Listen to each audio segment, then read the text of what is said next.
I found it interesting, the story that you told in the book, that at the, I don't know if it was an ordination, but basically the designation of Nadia Bolz-Weber as a public minister, the Lutheran bishop compared her to another very different public minister, Fred Rogers. Yeah, but it was apt.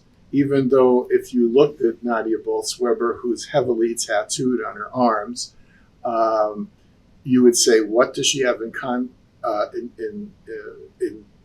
that unites her or makes her look like Fred Rogers, who, by the way, was an ordained Presbyterian pastor? What she does is she is able to relate way beyond the moment.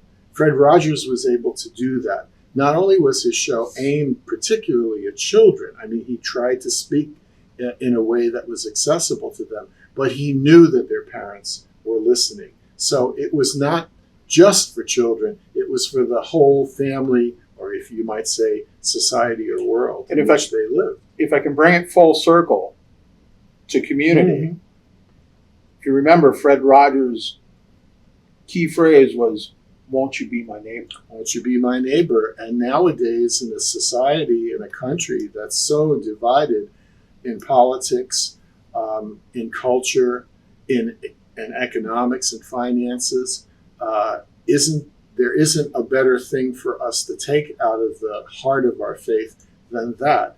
In these Sundays after Easter right now, we keep hearing from the letters of John and from the Gospel of John about how God is love, and that if we abide in God and abide in love, that's it. That is the message that Christ came to bring to the earth.